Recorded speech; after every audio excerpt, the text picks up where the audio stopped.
Salut Sébastien Labbé, vous êtes bien sur la chaîne Lab TV. On se retrouve aujourd'hui pour une nouvelle vidéo de la playlist Laboratoire des vidéos GoPro. C'est parti!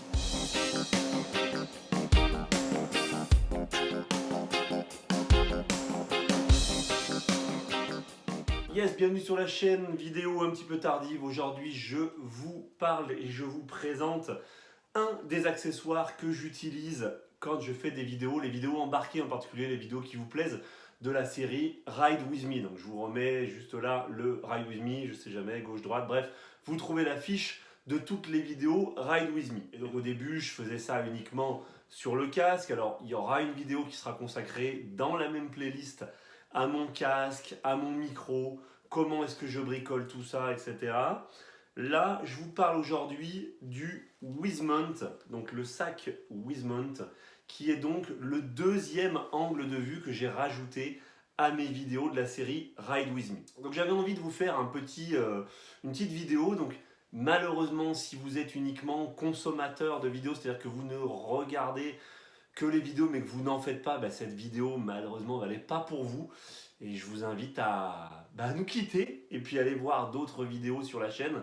Il y a, je crois, 300 ou 350 vidéos, donc il y a de quoi faire. Par contre, si vous avez votre chaîne YouTube, si vous êtes intéressé par faire de la vidéo, voire même si vous avez envie de vous mettre à vous filmer pour pouvoir m'envoyer par exemple vos payes à quiche, vos rushs, etc. pour que je puisse vous coacher, et bien cette vidéo va vous intéresser. Donc je disais, j'ai commencé à filmer uniquement au casque avec donc la GoPro, j'avais la GoPro 5, ensuite la GoPro 6 et maintenant la GoPro 7. J'ai ensuite voulu rajouter dans les vidéos pour que vous ayez plus de vues, un angle décalé. Deux solutions, avoir quelqu'un qui vous filme en permanence et qui vous suit, donc c'est ce qu'on a pu faire de temps en temps avec Baptiste, mais la bonne solution, ça peut être d'avoir ce Wizmount, puisque en fait, waouh! J'ai carrément un spot qui vient d'exploser quoi.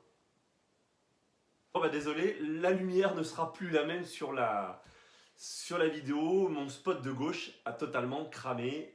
Les 6 ampoules, d'un coup, bim, ça a fait disjoncter, j'ai plus d'ampoules. Bref, je sais plus ce que j'étais en train de vous dire. Mais je vous disais que voilà, ce bras articulé allait permettre en fait, d'avoir différents angles de vue et que ça permettait d'avoir, grâce à ce bras totalement articulé sur ce sac à dos, de modifier les angles de vue. Alors ce sac à dos, je l'ai depuis au moins 3 ans, mais je vous en avais jamais parlé dans la mesure où jusqu'à maintenant, j'étais vraiment pas convaincu. En gros, la GoPro 5, quand je la mettais là en haut, tout ce qui se passait, c'était du tremblement, c'était pas regardable du tout, ça faisait mal au cœur, c'était vraiment le gros mal de mer.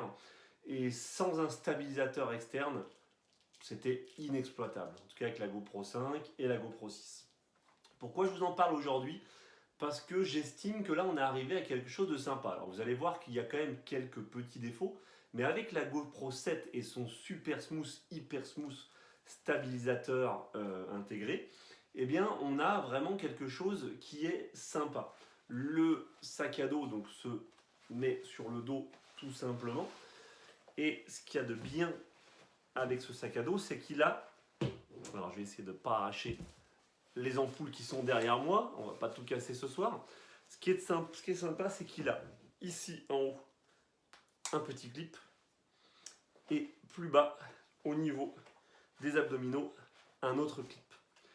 Donc, que je peux d'ailleurs resserrer ici. Donc on se retrouve vraiment avec quelque chose qui est bloqué sur le dos. Et vous le voyez, avec cet ustensile dans le dos, on a une vue qui va être globale, qui va être à l'arrière du rider et qui va permettre d'avoir une vue un peu plus immersive que le casque, puisqu'en plus on va voir le rider. Alors cette GoPro 7, elle a vraiment permis de donner un intérêt au sac Wizmount qui était, comme je le disais, peu intéressant avant à cause des vibrations. Reste un petit problème, c'est que vous le voyez, là même si la caméra est stabilisée au niveau de l'axe, il reste quand même un mouvement qui a lieu entre le rider et la plaquette en acier qui est derrière et qui maintient le bras. Ce qui veut dire que vous avez, malgré la stabilisation de la GoPro 7, toujours une sorte de tremblement qui rend l'image un petit peu irréelle. Donc là, je vous mets des images Vous voyez en arrière-plan des images des sessions des derniers jours. Et c'est vrai qu'il y a un espèce de tremblement qui est bizarre. Donc il est vraiment dû à ça. Au fait que voilà, l'axe il est fixé sur cette plaque en fer que vous avez dans le dos.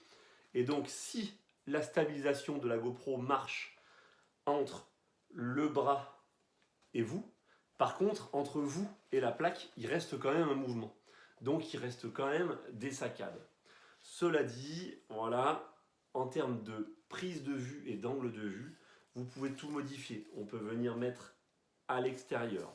On peut venir faire passer dans le dos derrière, donc avec le premier axe qui est en bas. Vous avez, enfin c'est même le deuxième axe, vous avez un premier axe qui est au niveau du sac. Et donc au niveau du sac, pareil, on peut faire basculer plus en avant, donc plus au-dessus du rider avec une vue plus par-dessus l'épaule, ou au contraire, plus en arrière pour avoir une vue un petit peu plus reculée par rapport à l'action. Ici, vous avez pareil, la même chose qui fait que ça vous permet de pivoter. Donc là, vous voyez le système, il est bien foutu, c'est bien serré pour éviter que vous perdiez le matériel. Et donc vous pouvez faire tourner la caméra aussi sur cet axe-là. Ce qui fait que vraiment, ce sac vous offre des multitudes d'angles de vue et forcément, eh bien, de l'originalité dans ce que vous allez faire. Donc si vous voulez vous filmer, si vous voulez faire des vidéos, si vous voulez être original, voilà un des instruments que je vous recommande, ce sac Wizmount. Alors, je le reprécise tout de suite, je n'ai aucun intérêt là-dedans, je vous présente vraiment puisque vous avez été nombreux dans les dernières vidéos embarquées à me poser des questions, comment est ton casque, quelle chose tu mets, quelle petite fixation tu mets dans les lignes pour tenir ta caméra dans les lignes, comment est fait ton sac à dos, etc. Donc c'est pour ça que je me suis dit, bah, tiens, on va faire cette petite série et on va présenter les outils du vlogueur kitesurf, entre guillemets, ou les outils du kitesurfer qui veut se filmer, qui veut faire des vidéos en POV, point of view, en gros, vue de l'intérieur. Voilà, voilà, voilà. Donc bah, dites-moi en commentaire ce que vous pensez de ce Wizmount et de l'angle de vue là que ça peut créer. Est-ce que vous trouvez que c'est intéressant? Est-ce que vous trouvez que ça apporte quelque chose? Ou est-ce que au contraire vous aimez pas trop?